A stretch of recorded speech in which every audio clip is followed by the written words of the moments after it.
Somebody's closed the door. Okay, we will begin pretty punctually. Thank you very much for coming to this session. First of all, let me introduce myself and my co-chair. I'm Paul Sommerfeld. I'm chairperson of TB Alert, a British-based NGO, and deeply involved with TB Europe Coalition, and it's in that capacity that I'm active here today. And my partner in crime here is Stella Bivol, who is director of the PAS Center, the major civil society agency in Moldova, and which is also the principal recipient for what is the major grant from Global Fund for the so-called TB REP, TB Regional Project, trying to give a massive impact to the speed at which TB care in our region is moving from hospital-based to people-centered care. And to this afternoon's session, we're wanting to focus on what is it that civil society can provide to make a reality of people-centered care, not just any old ambulatory care. And it is trying to get across messages around that you cannot have quality, people-centered care unless you have genuine engagement by the community and co-working with effective civil society organizations. I must start, however, by telling you there are a few changes to the program. If you're diligent people who have been reading the program in detail, first of all, Martin van den Boom gives his apologies. He is not able to be here. And my co-chair, Stella, will in a moment turn herself into Martin. But she and Martin together are leading people responsible for the TB REP program. And the other change in one other change in the program is that unfortunately Timur Abdullayev was unable to have, not so much anybody refused him a visa, but he didn't have the time to get one, given the problems of Uzbek citizenship, trying to get a visa for Mexico. And so he is replaced by Safa Naimov from Tajikistan.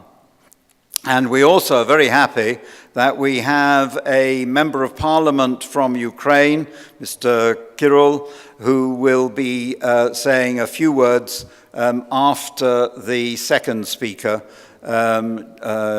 Julia Chorna. So having explained to you the program isn't quite what you saw on paper, I'd like to hand over directly to Stella.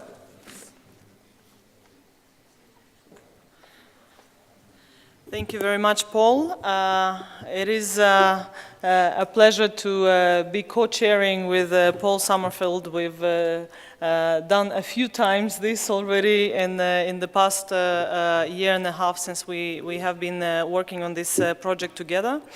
And indeed, although Martin from WHO Euro office was supposed to come and provide a bit of an overview of how WHO collaborates with civil society organizations, because this work is done in the framework of the TB regional project, I will be making those remarks on his behalf, but also provide a bit of an overview for the overall project. So let's see how the technology works. Okay. Since we have a few people from the outside the region, I will just briefly mention a few basic facts about our TB epidemic and where we are at. Overall, there was a decrease in both TB incidence and mortality rates, and you can see by what percentage in the last decade, but at the same time is well below expectations that we have in terms of decreasing mortality by TB and decreasing TB incidence.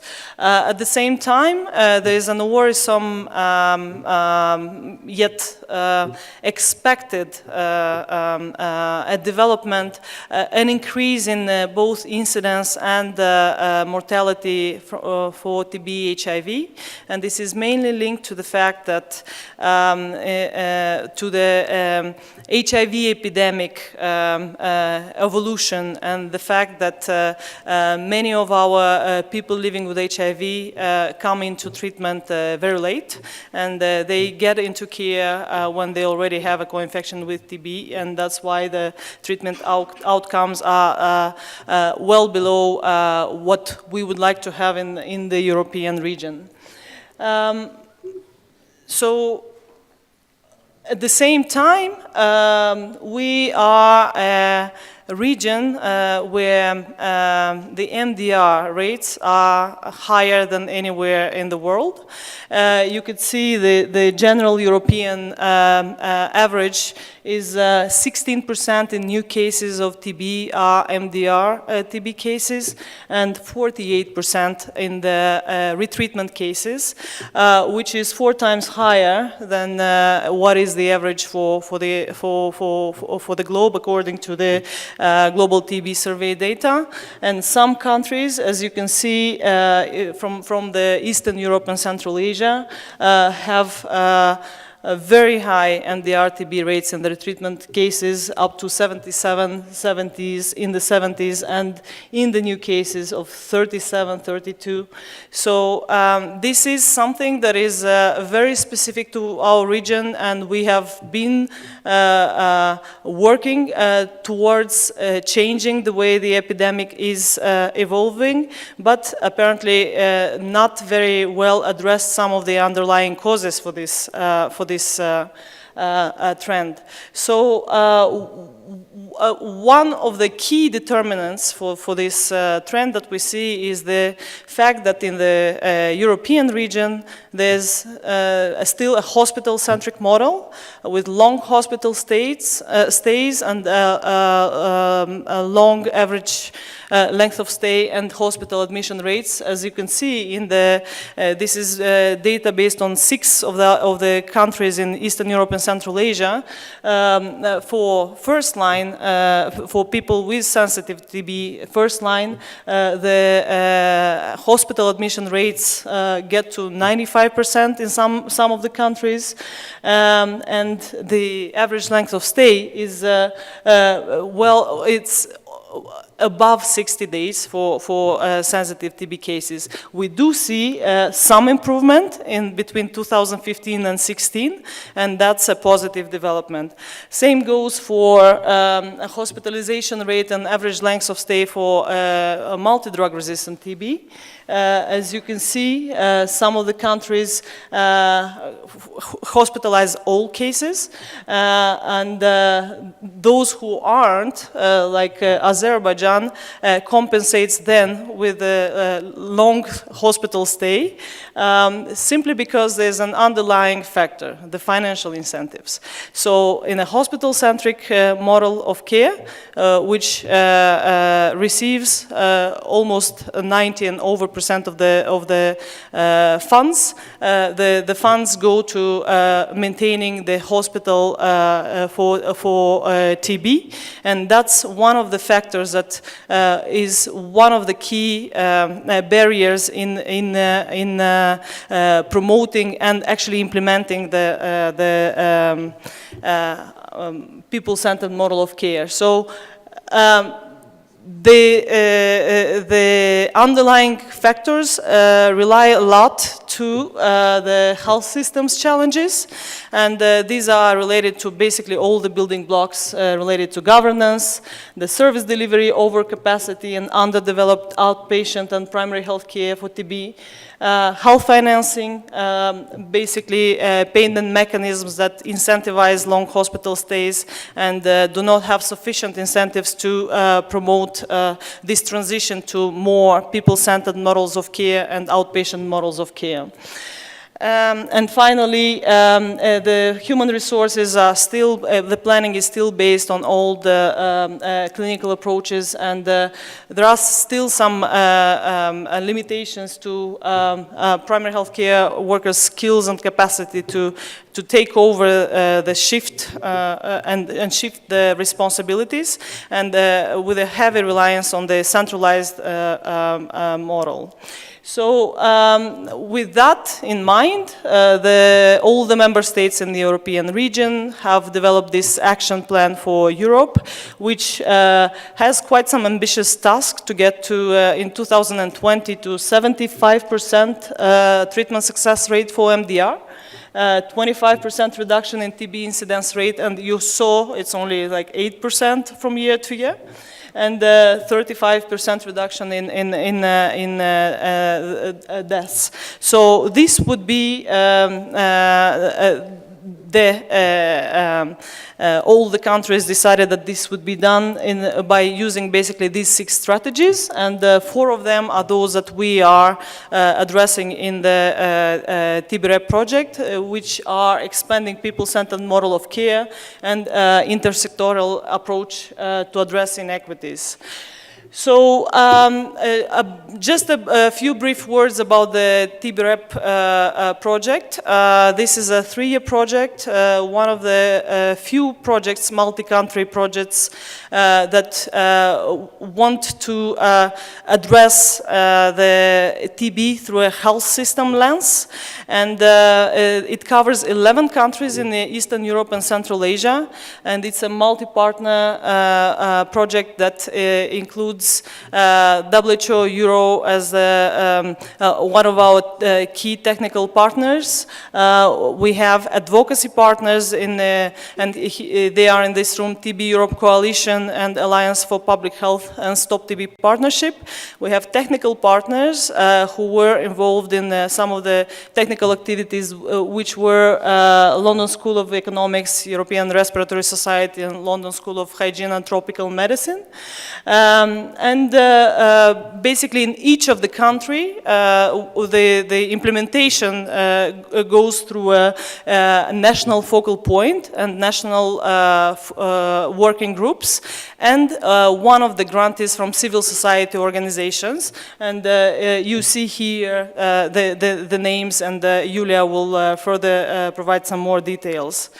So in terms of theory of change, what it is that we are trying to do and what we are trying to achieve, basically we want to stop the MDR TB through increased political commitment and through improved response from a health system perspective. And the things we are doing, and we are in the process of doing, is we look at it through, it's an advocacy project, and it's an advocacy project going from both high level and bottom up. The high level activities are mainly run at the level of governments, but also some in some countries already at the level of parliament. The bottom-up activities are run from the community, from people affected with TB, through civil society organizations.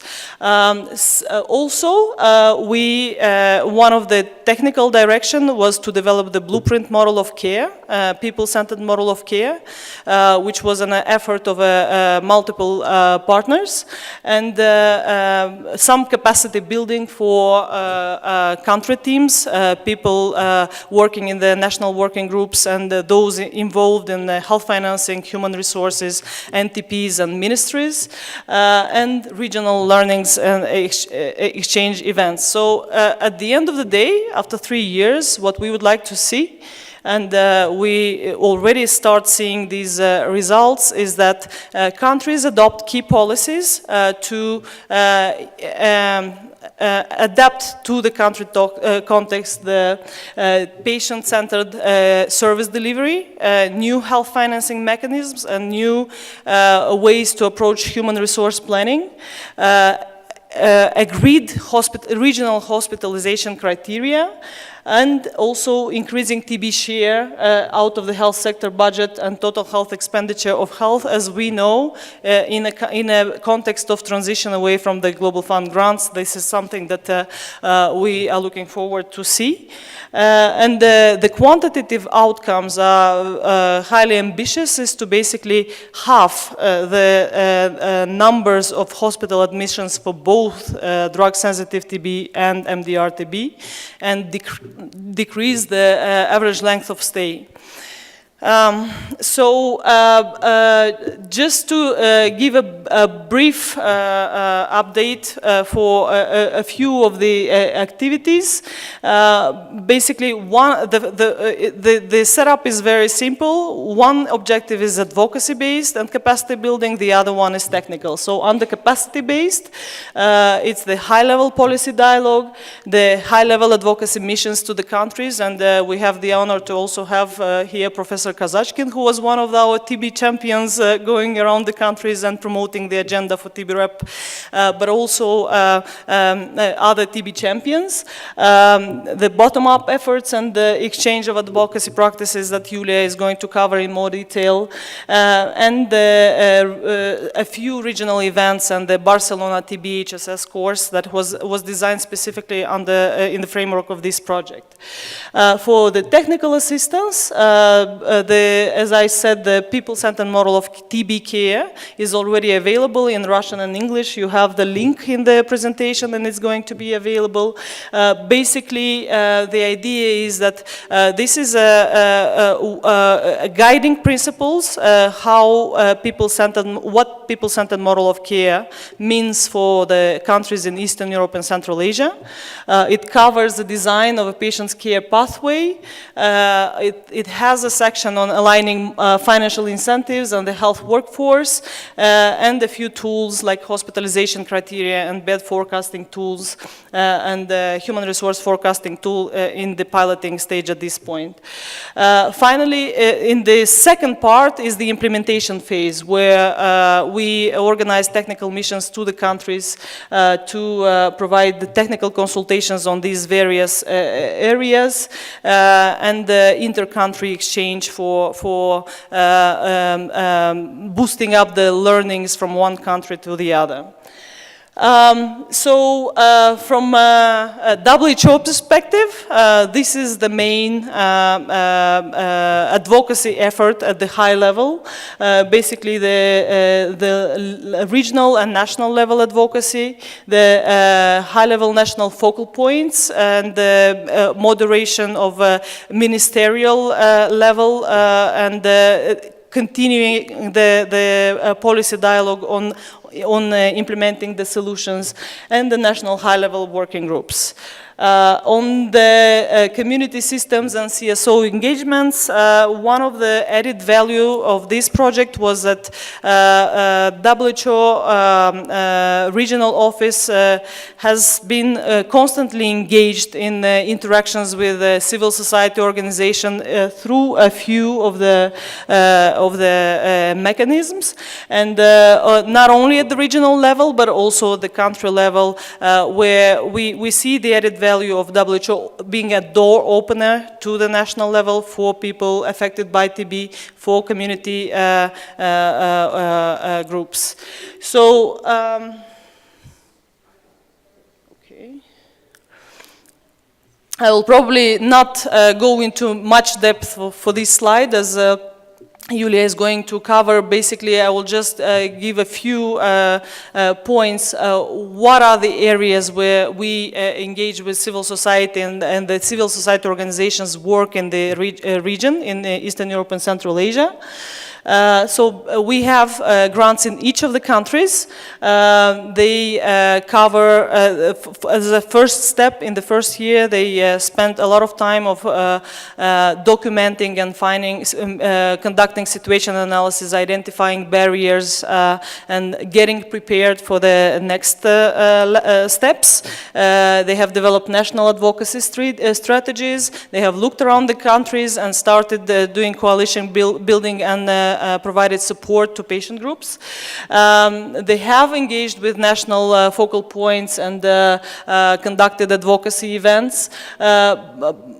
And as we go along, some of these advocacy topics get more specialized depending by the country. Some work on social contracting, some work on innovative community-based models of sponsorship, some work on stigma and discrimination and information campaigns. And the regional network and information sharing with the civil society organization is something that is managed especially by TB Europe Coalition and Alliance for Public Health, so I will not go into details to not steal your show. So just to summarize, I will just say that we have had a very interesting experience of marrying the East, the West, the civil society, the ministries, technical agencies with activists, and I think it has been a very good start. We have learned a lot from it. I think we have already some results. We use a lot the comparative advantages for each of the players, and we hope that in a year we'll come with tangible results of all these advocacy and soft components that will actually lead to the expected outcomes. And one last thing is to say that when we started, there was a lot of convincing that we need to go that way. I think in a year we get to the point that no one questions anymore the need to transform the way health system is organized and how it delivers the services to people. It's the how, and I think we are now in the next year we're going to focus a lot on the how and the roles of each of the players in this puzzle. Thank you very much.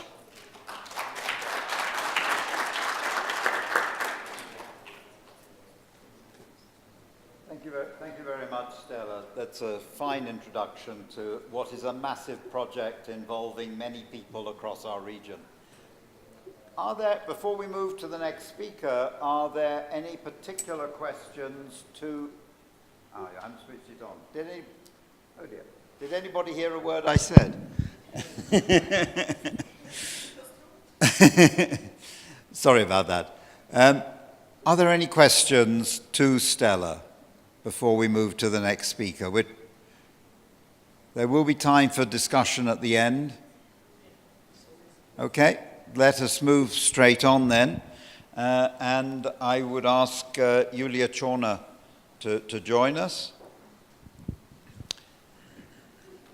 Yulia is with the Alliance for Public Health in the Ukraine and has been responsible for the secretariat of everything to, are invited by TB Europe Coalition to be the secretariat for everything to do with civil society under TB Rep. And I have to tell you, she's phenomenally efficient, and she keeps us all with our noses to the grindstone. Okay. Thank you, Paul, for this kind introduction. Good afternoon, everyone. It's a pleasure to be there. And where is this clicker? Okay. Thank you. Okay, I will complement a little bit what Stella has already said, outlining the role of TB Europe Coalition, represented by Alliance for Public Health in the TB Rep project. So for TB Europe Coalition, maybe, not maybe, but I know that many of you know what is it, but for those of you who doesn't, so it is an informal network so far, created in 2009 to ensure the civil society response in driving measures against tuberculosis. It's now, there are about 350 activists and organizations across 20 plus countries in our region. So it is active both in Eastern and Western Europe, as well as in Central Asia. And in TB-REP, we cooperate together as one of the secretariat of TB Europe Coalition. Two others are Global Health Advocates and Results UK, coordinating the civil society involvement into the program.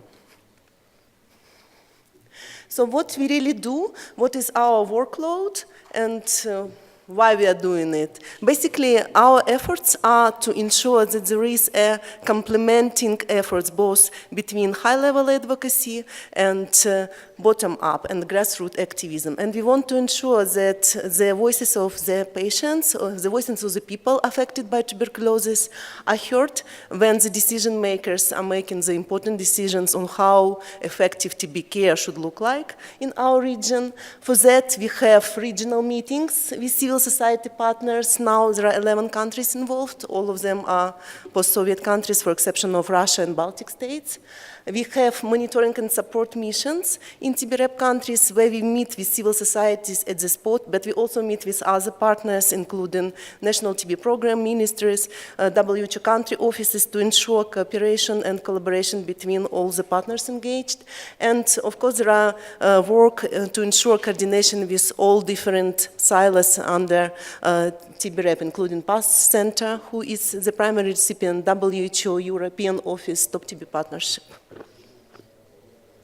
Those are our beautiful civil society partners in the countries. So in each of the countries, we have a civil society partner organization who is really the implementer of the advocacy tasks under the TB-REP. Because for Alliance and for TB Europe Coalition, our role is more about coordinating all these 11 efforts. But in each of these countries, we have partners who were selected on the competitive basis once the project started. So when we started to do our work, for us as a civil society, it was also important to understand and to ensure that we are all moving in the same direction and we advocate for the same things. So we advocate for people-centered TB care. And here you see the leaflet we created together with a group of people, both representing academia, representing people affected by tuberculosis, and I am glad to see some of our writers here in this audience. Jonathan Stilo, Oksana Rushinyana, Safar Naimov were all engaged, but this was a paper which was not created just by civil society. We ensured also cooperation with WHO European Office, and with coordination with PASS Center, we wanted to make sure that we are all moving in the same direction. So basically the principles in this paper, they are not contradicting the blueprint developed later on by WHO. And from our side, the major points are still to prevent undesired consequences such as disproportionate burden on the patient's shoulder. Because when we speak about ambulatory care, we are not advocating for the most cheap one, because maybe then it will not be the most effective. We are speaking about effective use of finances, but still we need to balance the person's needs, the family needs, to prevent financial collapses in the families. And another major point is importance of necessary support systems in place to ensure that the person with tuberculosis continues through the treatment, does not give up, have all the measures necessary to support them. This is basically what we would like ideally see for the person affected by tuberculosis and how it might differ from the situation now. So, first of all these comprehensive services, package of services, it shouldn't be based on individual needs assessment, because very often in our desire to provide the comprehensive packages, we have a tendency to provide everything to everyone, but sometimes people need specific services and they do not need others. And so all this kind of arrangement should start with individual need assessment. Another important point is importance of combining social perspective with a medical perspective, psychosocial perspective. And both governmental and non-governmental players who are able to provide the social support measures, they should be on board for provision of this comprehensive package of services. And here you see also different other aspects which might ensure the jobs as usual if the person doesn't have severe side effects or might continue to work. We need to avoid the situation when the person lose employment, lose their sources of economic stability for the families as much as possible. Okay. And now it's a little bit more about organizational arrangements, what helps us to work, because as Stella already mentioned, TBREP includes different partners, includes 11 countries, and sometimes it's not very easy to ensure that it's all, branches of TBREP are coordinated, but what really helps in country for civil society, it is very important to cooperate with Ministry of Health, with NTP programs, with parliamentarians, also to know about the reform groups, because in our countries there are often the reform groups both involved in social services reform and health services reform, as well as financial reforms. And again, it's very important to see the cooperation between civil society and WHO country offices. In TBREP, we have different examples. One of the prominent ones is cooperation in Belarus, because basically, because of the very good cooperation between Belarus country office and the civil society partners there, they're able to do some very interesting and important things. And internationally, as already was said, we cooperate with TB Europe Coalition, Global TB Caucus, Top TB Partnership, and there are dialogue meetings and there are spaces provided for people to meet, to really speak to each other, and hopefully to have some consensus on the messages and the decisions made. On the Global TB Caucus, it's one of the important things of cooperation with members of parliaments. We just, like a week ago, we launched the Ukrainian TB Caucus, Ukrainian Interparliamentary Group, but Mr. Kiral will tell more about that and how the cooperation looks like. And for civil society also, and what we see from the monitoring visit, it's very important to know and use the support mechanisms. In some of the countries, we now have TBREP national focal points. Usually it's the deputy health ministers or another high-level representatives of the state. So there were made efforts to ensure the introduction done by WHO, European team, and to have this link between civil society and the national focal points. To be part of the TBREP working group, we advocated strongly that civil society representatives in our 11 countries were included in the TBREP national working group, which would be working on implementation of blueprint models of TB care. And it is also very important that the civil society partners chosen as the partners in all these 11 countries, they don't represent only their organizations. They should represent wider coalitions. They should represent their constituencies, the different civil society actors. Then it is the most effective thing. And for the roles of civil society in TB response, they are very broad, and that's why it's so important to continue the collaboration in this regard. It's both prevention and case detection and support to the patients through the treatment, engaging community leaders, and also operational research, because it's also very important to ensure that the interventions done by civil society are documented properly, and we have evidence of impact done by these activities on patient support, how it really changes the status quo, how it really impacts the treatment outcomes, how it really impacts the adherence rates. And for now, the progress highlights under this 1 year and a little bit more of work on TBREP projects. It was I would like to highlight that there was strengthened and launch of TB platforms in the country, including the launch of patient platforms in the country. And now, because of the TBREP, patients, former patients and people who are affected by tuberculosis are a part of the national discussions. They have a possibility to publicly speak, to publicly voice up their concerns, and our role as a civil society to ensure that these concerns are heard and then to monitor how it is implemented. So it is a national partnership and work, including the work on this TBREP national working groups. It is a work done to ensure that advocacy strategies include targets to influence funding allocation and to ensure social contracting mechanisms after the global fund financing is over in the countries. And international cooperation broadened. Now we also have a network of TB activists called TB People and Global TB Caucus, which I already mentioned. So we continue our dialogue for partnership, and for different stakeholders, for different decision makers, we have common but still different approaches and messages. So for the members of parliament, it still should be voiced up, and awareness should be raised on the benefits and key defining principle of people-centered care with a focus on ambulatory models and the needs to effectively use the savings to ensure the support of the ambulatory care models are in place. With governmental decision making, it's again the issues of social contracting, it's a work on transition and sustainability plans in the countries. With healthcare workers, it's a different concern, because when we speak about primary healthcare, there are sometimes professional and employment concerns which are related to the shift of provision of services at the ambulatory level.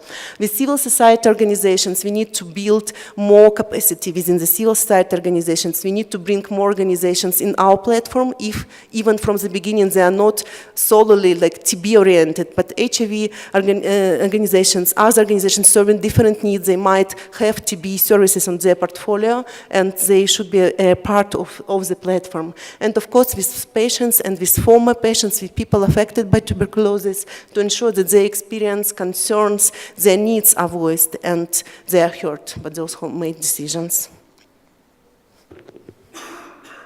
Yeah, thank you.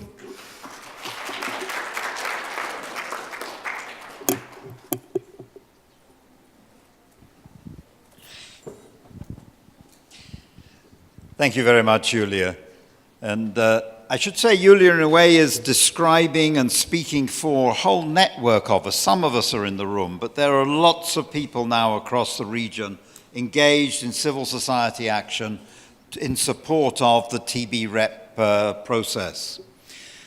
I'd now like to invite Serhej Kiral, who is a member of parliament from the Ukraine, to say a few words to us. He is an addition to our program, so we've squeezed you in a little bit. And he is an interesting personality in that, looking at the background information available on you, I discover that you are an MBA who has gone into politics. Yes. And has been a member of parliament for 3 years now, and we're very grateful for your interest in tuberculosis. Thank you. Thank you. Oh, okay. So I have to go back to Julia's presentation. Yes.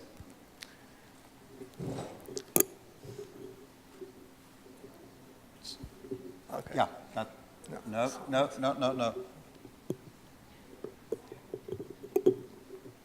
Sorry, the slides are an extension to yours, are they, Julia? Yeah, just start from where she finished. Yeah.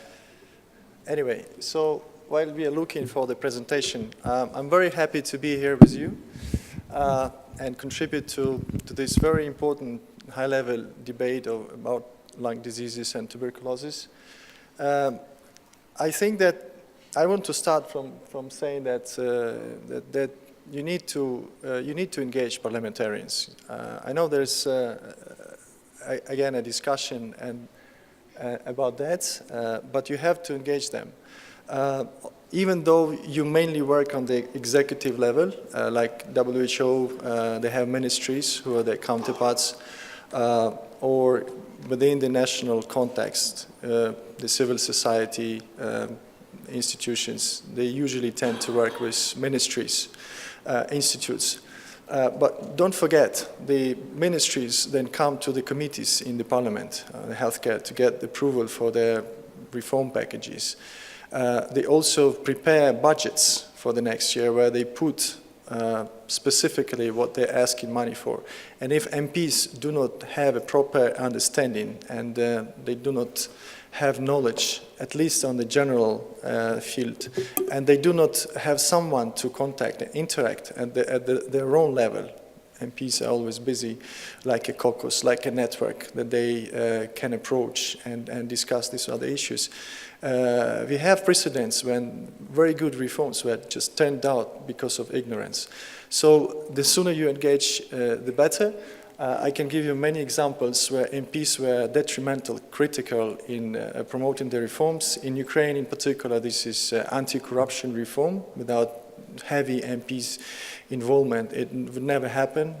neither was National Anti-Corruption Bureau or National Anti-Corruption Prosecution to be established. And now these are the parliamentarians partnering with civil society to promote the establishment of the very important anti-corruption court.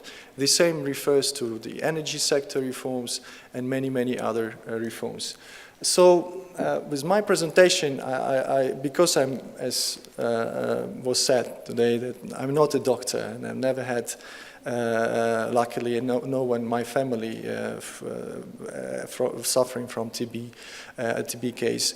I think that it is important also to get such people as myself involved, the outsiders, not only because it's a fresh outside look from a different perspective, from someone with a different background, education, but also because it's someone who brings in a whole different network of contacts. So this brings more opportunities for the outreach in terms of advocacy and promotion. And also, in my particular case, within Ukraine context. So Ukraine is now, as you know, going through a very difficult times. We are fighting the war with Russia. Ukraine had a very difficult history in the past. We never had an independent state until 1991. Well, 1917, 1918, we were invaded by the Red Army and then occupied through all the period of the Soviet Union. That had an implication on the culture and the lack of the strong national identity and the lack of the strong state as the result, as a consequence. So and this is another argument of getting MPs involved, because the weak state means weak institutions. So if you look at the ministries, most of them are filled with old personnel who used to work in an old manner, not using technology, not really motivated, getting smaller salaries, not reformed yet. We are coming up to that, but that still hasn't happened. So they need an external push, and MPs, the parliamentary level, which is a higher level of governance, is a good way forward. So how do you get policymakers attracted to the topic of TB when the country is at war, where most of the resources are being spent to support our army and modernize it? It is still possible, but there are some triggers that I have identified for my own case as well. In Ukrainian parliament, and probably in many parliaments right now, there is a trend where new era politicians are coming into play, and they are interested to be associated with something big, with something important. They are many cases very much responsible. They are looking for opportunities to make a real change.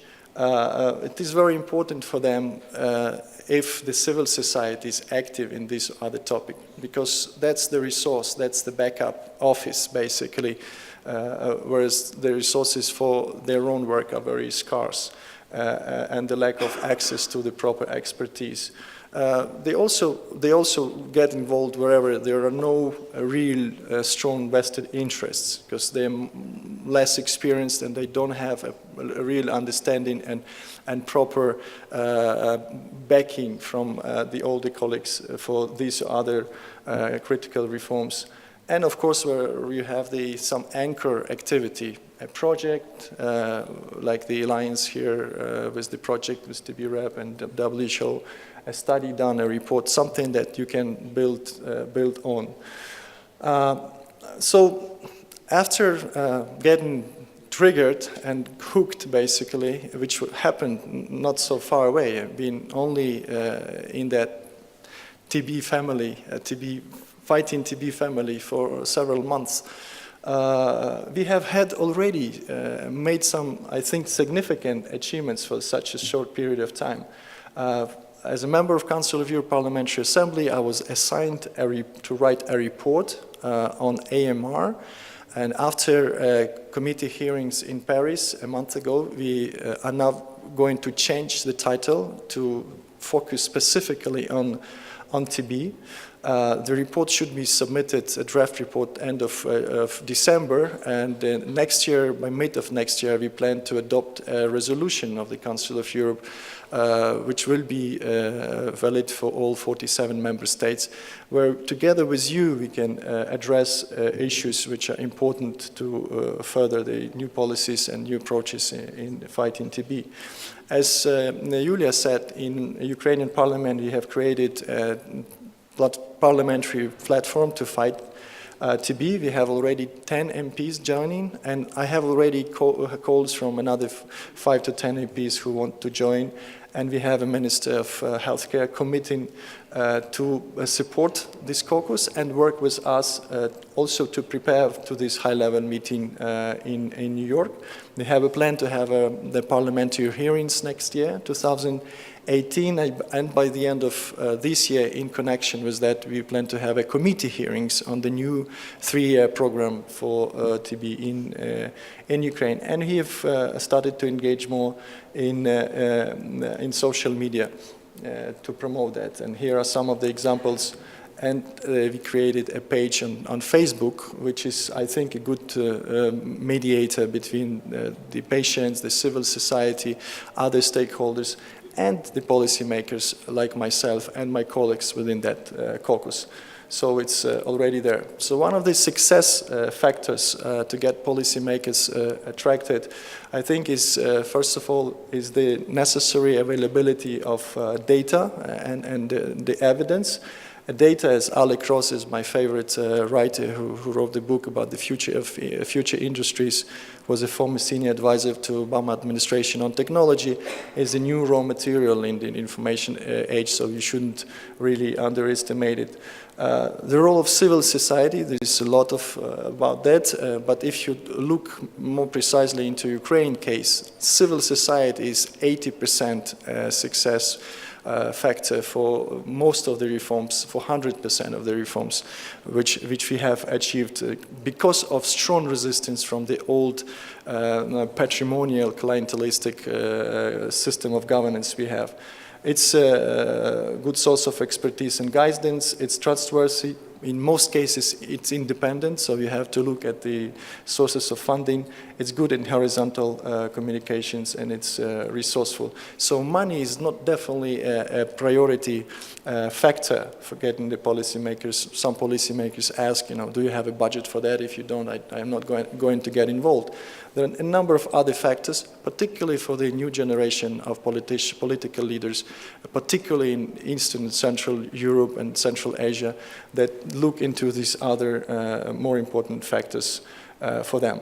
So if I would advise someone, civil society or patients organization, and how to get the politician or policymaker interested in your initiative or mission, you have high chances to, when you approach younger generation, new generation politicians, engage with civil society, even if you not right now, if you come together in a package with the strong NGO or a platform, you have high chances. Go to continental or regional cooperation bodies, and here I mean, again, my own case. In fact, the motion for resolution on TB was tabled after the Global TB Caucus approached the head of our national Ukrainian delegation within the Council of Europe, and the head of delegation asked me to follow up on that because I am a member of the Social Affairs and Healthcare Committee, and that's from where all it started, from that first initial contact between the Global TB Caucus and the Council of Europe and Ukrainian delegation. Of course, be ready to support the politician who is, don't forget, he is a politician. So the more you then follow up with feeding the social media and media coverage, the more important he is and more interested he is there, because he has to be visible and has to have some exposure. So thank you very much. I finish here. Thank you. Yes. Thank you, Mr. Carroll. I hope it was an interesting real-life story of what can happen in a few months. We have been quite surprised by how open are actually members of parliament to get in touch with civil society organizations and TB people, the network of TB people. There was not so long ago a summit of members of parliament organized by Global TB Caucus together with other partners, and this is something that brings new energy and innovative models of collaboration that we need now to kind of channel into the transformation of the health system at home as well, in addition to the enthusiasm it brings. With that, I would like to introduce our next speaker, Oksana Rukshenianu. She comes from Moldova, a city in the north of Moldova. She's the director of the first patient association in Moldova, having gone through herself, and with a lot of enthusiasm, providing both services but also advocacy for the TB project in Moldova. Thank you, Oksana. Thank you, Stella. Thank you, everyone. I'm very happy to be here, especially following my speech after representative of a ministry. So it's very important, showing how important to have a common platform, joining former patients, community representatives, and persons of high level positions in the state. So I have decided to focus mainly my speech on trying to bring all the activities that our organization, which is actually founded in 2011, and speaking about our activities under the umbrella of TB-REP project. TB-REP project actually was and is, continues to be a very good opportunity in giving us the chance to advocate, because actually until the TB-REP project started its implementation 2 years ago, we actually provided only service provision activities. To start with the fact that our organization was formed in 2011 by former patients, I'm actually one of those people. We were at the beginning 9 patients who just tried to shake the systems by bringing the voice of the affected communities to people who are dealing and who are trying to make the systems and to make the systems for people, for patients. That's why actually I was thinking yesterday that it is very important for us to understand that we don't really actually have a right, and I'm speaking about the health systems. We don't really have the right to decide for the patient what is the best for them without consulting them. And this is what is actually what TB-REP project is promoting at the level of the region, at the level of the country. We should consult patients because this is us, this is our health systems who are interfering in their lives with our medications, with the systems which unfortunately are not every time perfect. And TB-REP project is a kind of chance for the people who are working in the systems to get the perspectives of patients and to understand what it is better for them, and never decide what is better for a patient or for a people without consulting the patient. This is actually in the idea of in the vision of our organization, because we decided, starting the organization, we strongly believe that it is important to hear the voices of those who the systems is working for. If to look at this page, this is just a general page to see where our country is, and it is one of the affected countries with TB, MDR. Almost 30% of the newly diagnosed TB cases in our country are TB patients. And this is very important to understand, because following diagnosis of TB MDR patient, it means at least 2 years of treatment. And it is very important to understand that 2 years of treatment is not a good solution for patients who need to be and to continue their life in an ordinary manner. The vision of our organization is actually a vision that we should put patients' needs and patients' approaches in trying to make the best system for them, for caring them. As well, we think that TB experience is a good way, because only people who go through this experience really understand the effect, and it is very good to have in any country. I'm happy that we have Safar here, and we have Radu from Romania, who went for this experience and who really could understand and could bring their knowledge, trying to reshape the existing models of health providing TB care. Peer approach is an important factor, because it is a kind of connection between the existing systems and the expertise that comes from a former person, former patient and community society to existing systems. It is very important to encourage cooperation. I think this is the motto and the word of all today's conferences, cooperation. We can do nothing about cooperation. We can do nothing about having a good and building a good and healthy relation between anyone, between academia, between medical profession, between civil society organization, and between patients and former patients. It helps. It's a kind of just, you know, the highest point which can be achieved, because by building such kind of partnership, we actually are making the process more efficient, because we are trying to see what is the best for the patient. And if we have a good patient, we have a cured patient, it seems that actually the result and the health system is really, really good. What are the key activities? What actually, by trying to summarize and to organize the work that we have done since 2011, I would say that we formulate it as provide service work, as raising public and political involvement by engaging everyone, detecting it in time and having access to a quality treatment, to support and counsel, to reduce TB social burden, and to respect human rights. And actually, if to motivate and to say respecting human rights means everything which is included in the activities. It's raising awareness, it's making all kinds of activities which are done efficient and accessible for patients in their language. Cultivating respect towards TB patients, it is very important. And develop an interaction mechanism in TB case management using participatory approaches. We can't help until we understand. And this is what we really should to put as a focus for everyone who is working in TB.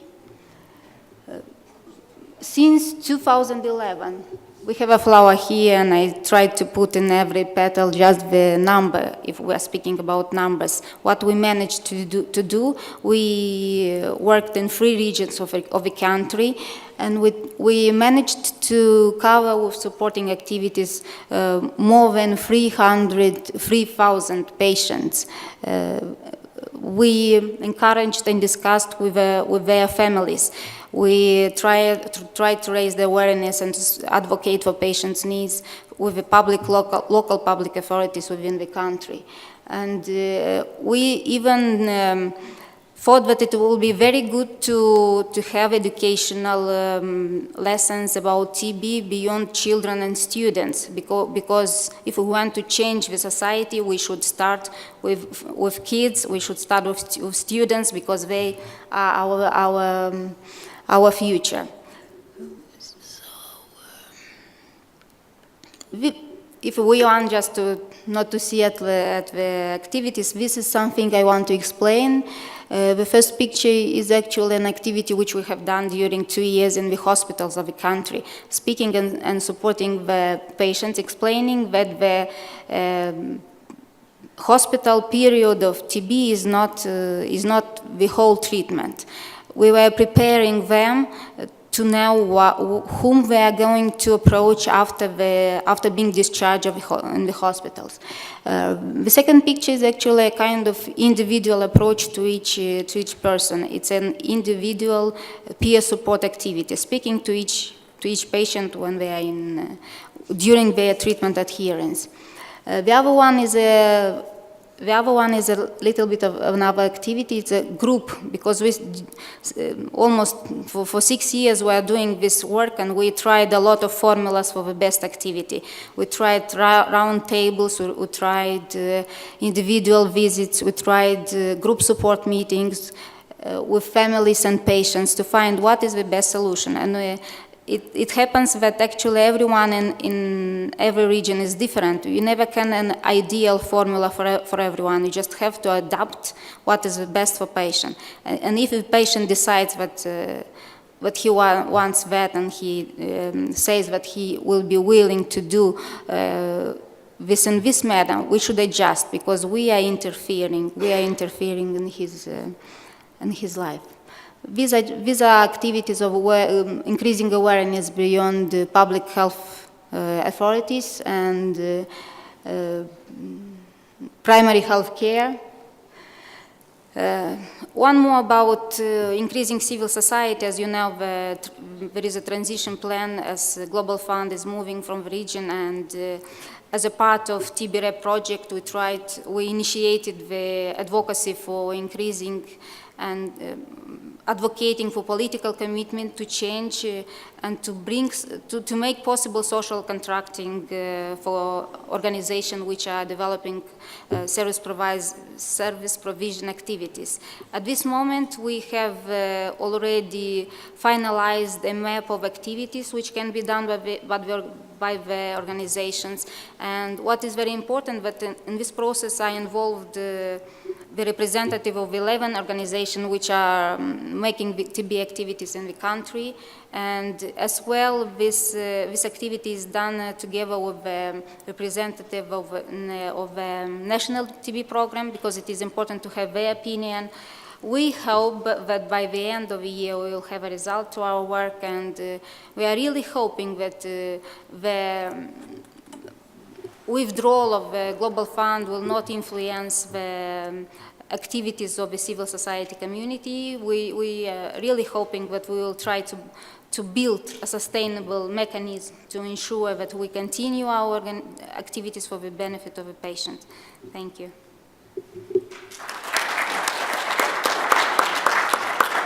Thank you very much, Oksana. I would like to introduce Safar Naimov, who is the Secretary of Stop TB Partnership in Tajikistan and one of the innovators in the region in terms of taking up new ideas and bringing them to implementation from Tajikistan. He's also a member of TB People, and he's going to present the results of the research done, operational research, interviews done by TB People with TB People, and what it is people-centered care in the view of the TB people. Thank you very much for the comment, encouraging, and thank you very much. As a former patient, as an MDR TB survivor, I should start with saying that TB is in the families. It starts there, and the first people to take action is the family members. And however, in the societies, in the families, traditionally, like the whole thing evolves around the family, and there's gap within.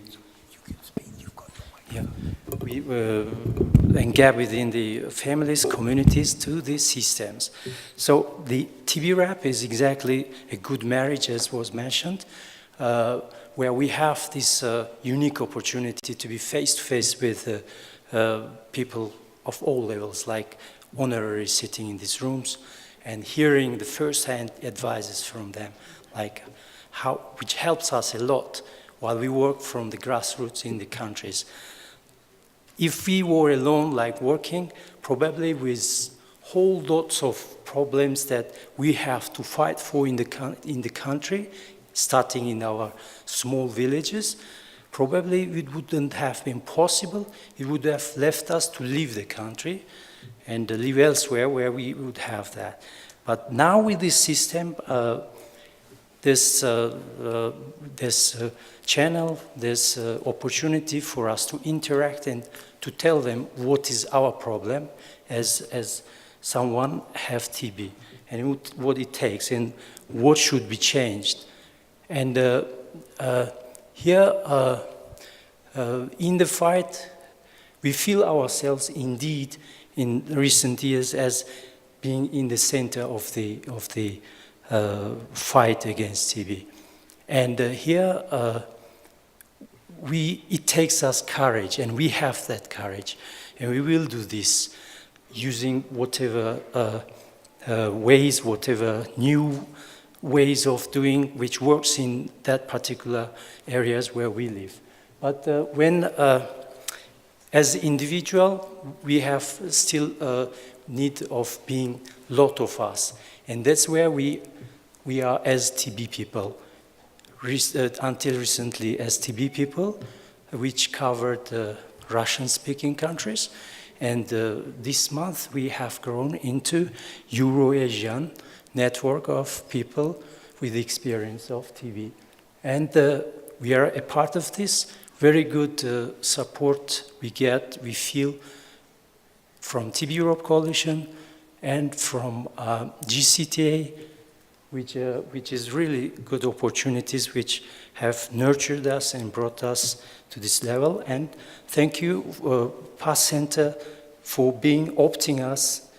selecting us in this project. We are a grantee of TB RAP. And I'll move to the slides. You have the control there. Yeah. Yeah, these are the pictures that tells the preference of people, like what we desire, what we wish as people differs all the time from like someone who desires the things for us, someone, it doesn't matter like how much luxuries or how much it looks too good, but when it's not easier for people, of course, people will have their own preference. And the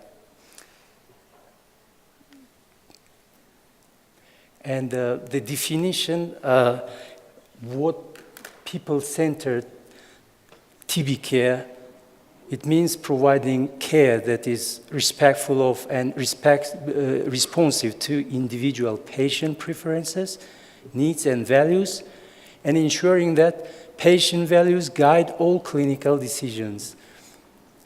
And well, here these are the result of a questionnaire of a survey which was developed by TB people with input from TB Europe Coalition, PASS Center, and WHO Euro. And the survey was conducted with participation of patients and civil society organizations in Eastern Europe and Central Asia. And the interviews were conducted to collect patients and CSO's views on this, what defines a good degree people-centeredness in TB prevention and care, the role of people with the experience of TB and civil societies in providing people-centered TB prevention and care, and their contribution within an improved model of TB prevention and care, and key challenges people with formerly experience of TB and civil society may do facing contributing to people-centered TB prevention and care, and rendering health system more people-friendly and sustainable.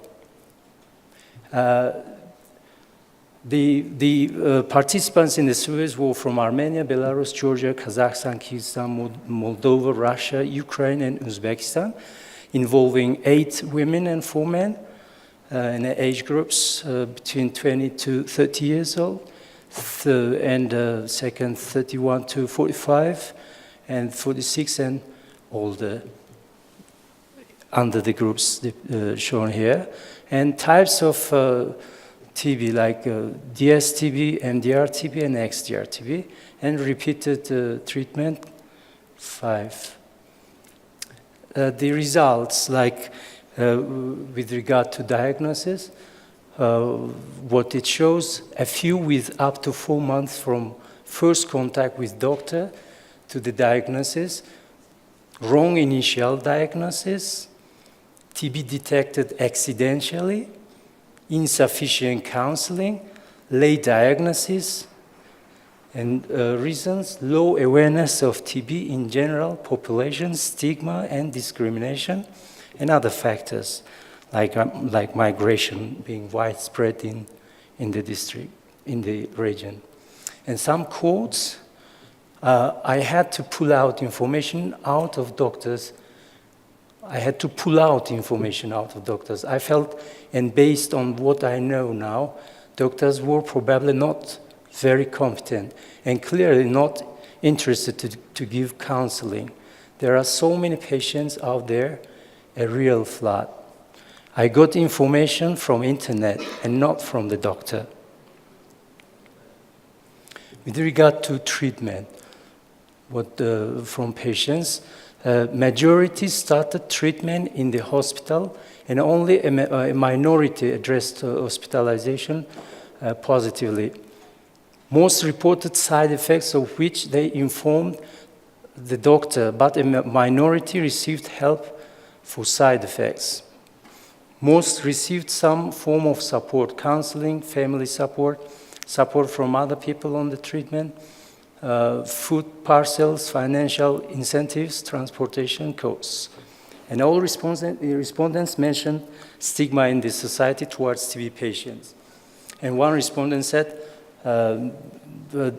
she didn't face stigma because she did not disclose the diagnosis. And again, the quotes related to this content, even though I had a smear negative TB, I was not infectious. They wanted to put me in the hospital. I understand that the minute I cross the doorstep of the TB hospital, I get into an environment that is dangerous for me, which is dangerous for cross-infection. And another quote, if I had to compare being in hospital, is better because I am always supervised by a physician. Diagnostics are the problem at the outpatient stage, and getting there is a challenge. And treatment from civil society, with regard to treatment, adherence of clients was not optimal.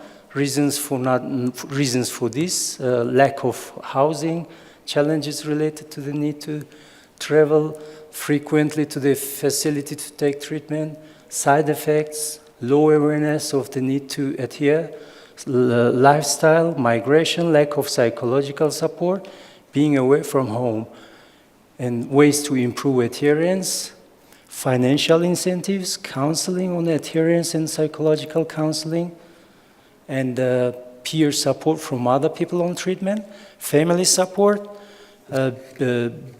bringing treatment to the patient, case management, and presently neither in hospital nor ambulatory treatment is people-centered, 2 from 3. And again, the quotes from this perspective, support is needed to ensure that the person starts the treatment and successfully finishes it. And it is not just about completing the treatment, it is about being cured. A psychologist came and talked to the patients. I think this was the best time of my ambulatory treatment. I needed a psychologist, but I have never seen one. My doctor told me, not tell anyone you will be labeled, and you are a young woman. I had to not disclose because I saw the attitude of people towards TB. Literally, we are perceived as outcasts. With only social workers, nothing will be changed. Global projects are needed to reduce stigma and discrimination. And patient involvement, patients, the importance of involvement in response to TB patient support, advocacy, fighting stigma, information campaigns, and the needs, funding, acknowledging patients as partners in the fight against TB, interaction with state, introducing peer counselors, and from civil society organizations involve former patients as employees and as volunteers, factors that made it possible for CSOs to retain former patients as employees. The training they received during treatment made them qualified to work in the area. They feel grateful, obliged for the help they received when they were patients. Working in TB care offers various opportunities such as training, travels, etc. They were financially motivated as we could offer financial opportunities, salary or compensation of expenses. And the final conclusions, like out of all the research, late and misdiagnosis leading to wrong treatment for extended periods, including migration, internal but also cross-border. Lack of proper counseling make it difficult to accept diagnosis and motivate for treatment. Ambulatory care strongly preferred by majority of respondents. Conditions in hospitals rated negatively by most respondents. Patients' complaints of having side effects are often ignored. Weak monitoring and management of side effects. Serious issues is management of comorbidities, limited peer support, limited or no support and incentives for completion of treatment. Role of civil society and former patients in TB response largely underestimated. Little done to encourage patients to stay engaged. And civil society organizations depend on foreign funding and willingness of NTP to collaborate. And thank you very much. And this, the last compared to the earlier version of the preference, like this has to be made because, after all, this is for humans. So the rest all, yeah. Thank you.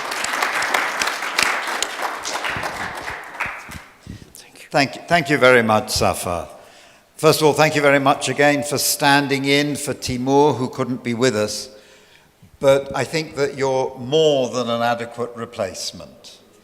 And I think it's worth noting an aspect of the development of what is happening in our region in terms of civil society is that in this room, we have actually three leaders of patient groups that are playing a significant role in their countries. You've just heard from Oksana in Moldova, from Safa in Tajikistan, and also with us is Stefan Radut from Romania. And they are people who have set up patient groups themselves from their own initiative, although later with some support. And it's really, I think it's really something to mark here that there are significant patient activist groups in our region who are beginning to have a serious impact. We have about 10 minutes left for questions and comments. It might be an idea, we only have one spare seat up here, but you didn't mind bringing your seats with you. No, two people. I was thinking to, Ezio?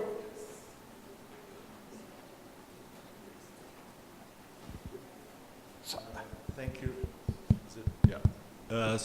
Thank you. My name is Ezio Tavra from the Brazilian TB Researchers Network, and I'm also a person living with HIV for 33 years probably, and diagnosed 31 years ago, and had TB twice as well. So what I see here today is an increase, as Paul just said, and Smith is a good example that, as well as the other organizations which presented. The fact that what moves people has to be something that they become really committed to. The problem, the difference between TB and HIV, there was always the fact that TB, people living that had TB would never identify that as a target in life to be fighting against. And this is proving different. I mean, we are moving in a good direction. I would like to provoke a little with the not provoke but suggest actually the Ukrainian representative here that there are initiatives in various countries and in Brazil in particular about initiatives in the Congress, and not only in the National Congress but in some states, that parliamentarians are doing TB fronts, and they have been quite active, and they can be very useful. So I think we have to create spaces that the parliamentarians can be meeting and exchanging some ideas, although obviously each context and each country will function in a different way. This is absolutely critical to be doing here. Another aspect that I would like to highlight is the fact that we have to focus sometimes in specific areas where we can be effective in doing policy change. And one of the ways to do that is engaging in research, follow-up. So we have been creating cabs in different countries, and the fact that we have this opportunity to open relation between the civil society and academia can be a fabulous way to get a better contact with governments, and also to participate in committees that will define the policy in different countries. I just love, just to finalize, I just love to hear something that for many people, especially for us Brazilians, which started the outpatient policy back in 1980s, that the discussion about having patients as inpatients in Eastern Europe and Central Asia as a policy that is very little discussed. We have to see what are the effects of that on a long run, and what are the outcomes of cure and benefits for the patient also when they leave the treatment, when they finish the treatment after being locked in hospitals for a long time. So thank you. Thank you, Ezio. I should say Ezio is somebody is a very long time patient activist, and I think we've known each other about 15 years or so, and I think you, huh? Does anybody want to respond to his questions or comment? If not, I would ask, and anybody else wants to make a comment?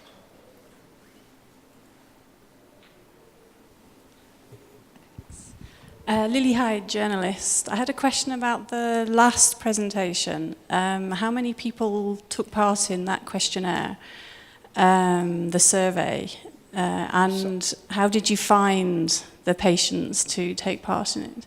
Safar, do you want to respond to that, or should I? And sorry, I had a sort of more general question as well, linked to that, about the TB People network. Again, how are you reaching out? How are you finding patients? How are you informing them that this network exists?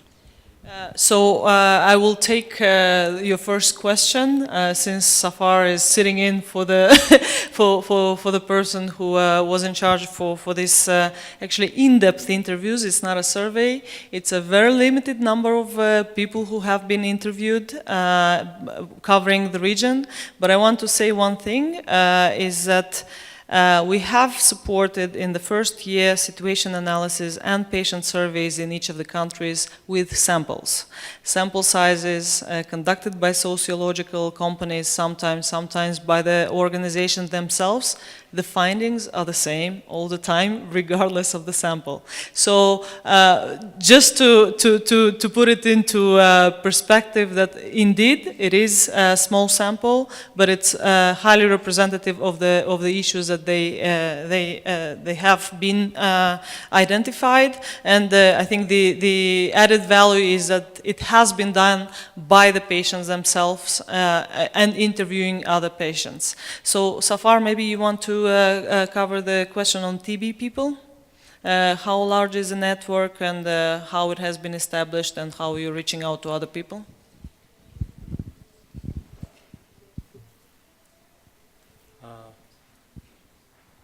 Like about 70 patients We started last year, and the first meeting, bringing the people, a smaller group, then it kept on growing over the period of time. And as I mentioned, now it's already a registered organization based in Tbilisi, Georgia. And we made strategic planning and our next steps, work plans, and with the expansion to cover Eurasia, we have already on increase recent members from South Asia and from Great Britain joining the TB people within the last 2-3 weeks. Thank you. Thank you so far. Yes, Jonathan.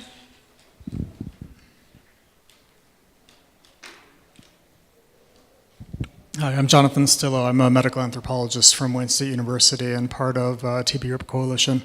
I was one of the folks who worked on that patient-based care, and I wanted to make an intervention about hospitalization in the Europe region.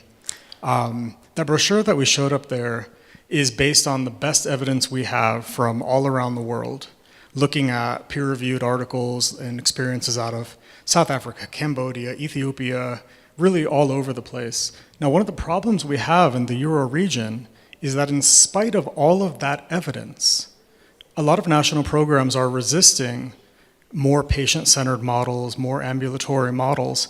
However, they're doing so in the absence of evidence because they're not actually providing data to show that those methods work. And all of the data coming from the rest of the world is showing the opposite.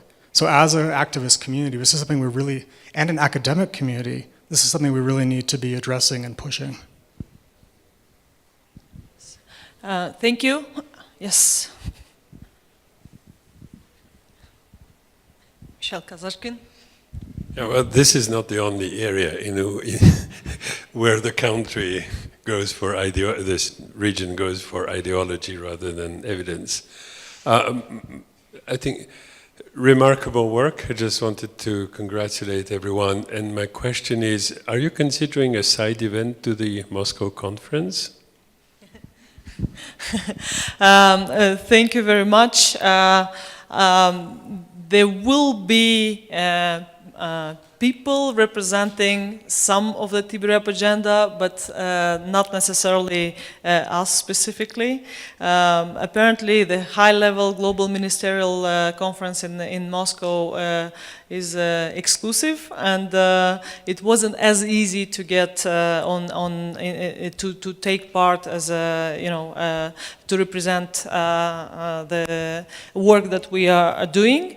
But I want to say that a few people here around are actually part of the preparation for the high-level meeting, and that is going to be a work stream where we really would like to have inputs into preparation of that event. Do you want to comment on this, Julia? Yeah.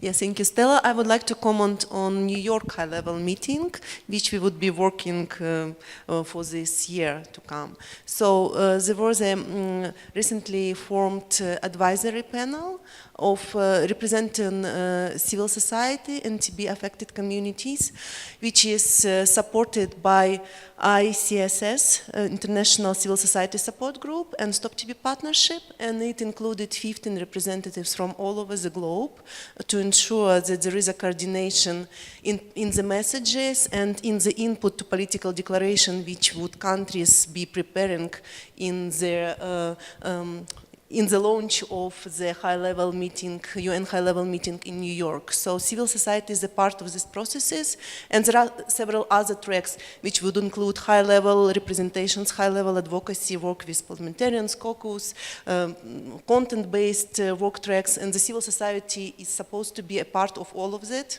representing their focal points. So now we are concentrating on this kind of event, and we have enough time in preparation before.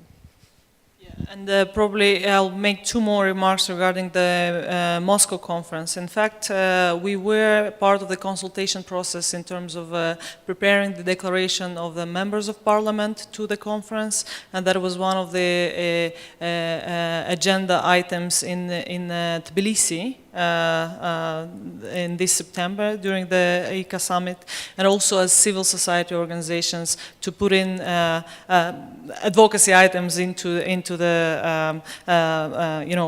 papers and advocacy papers towards that meeting. So even though we will not be there, we hope that the messages get in there.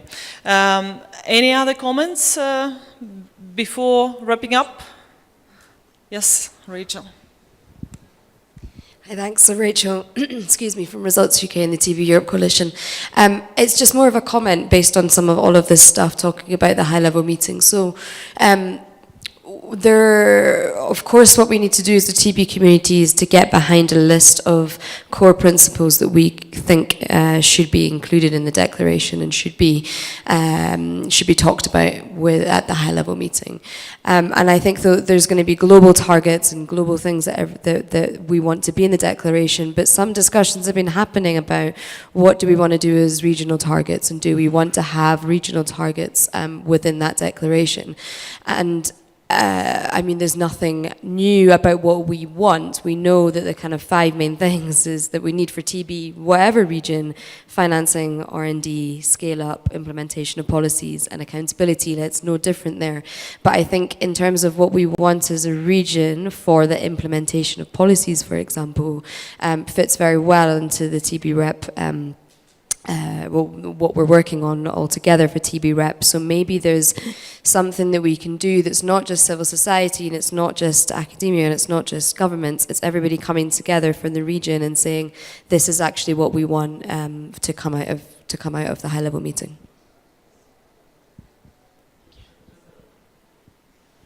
A short comment that I think that there will be some activism, some advocates in different groups. I mean, the Global TB Cab will be meeting there. We're going to have our full meeting. We decided to have our full meeting instead of at the Union conference, at the Moscow conference, exactly for a strategic reason, so that we can meet with people. So it's important that we have visibility, I mean, so that the civil society organizations, representatives, and especially the profile, the visibility of having patient advocates there, TB survivors being visible during the Moscow conference, I think it's absolutely crucial.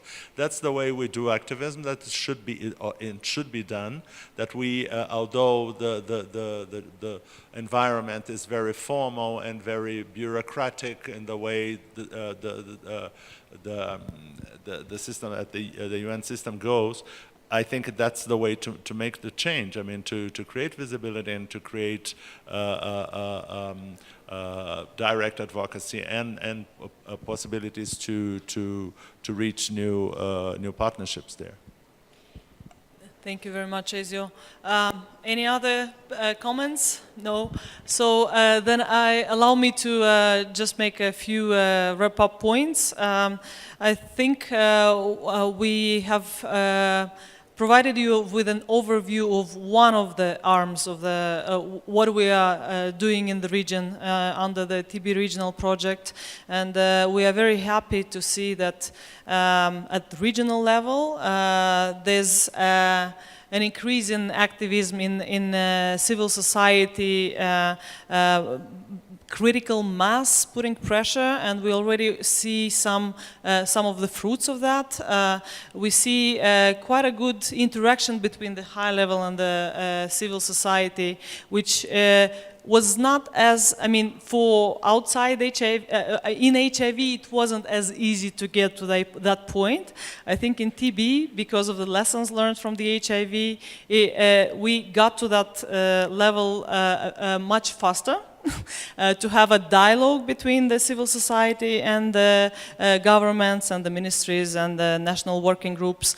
And I really hope that this activism and these soft components will actually translate in the tangible results that we are all looking towards to actually change the way our health system works for us, for the people, for people with TB in the countries, and the way the decision makers react to the activism that they see and perceive sometimes as undue pressure, but really hoping into it leads to a constructive dialogue.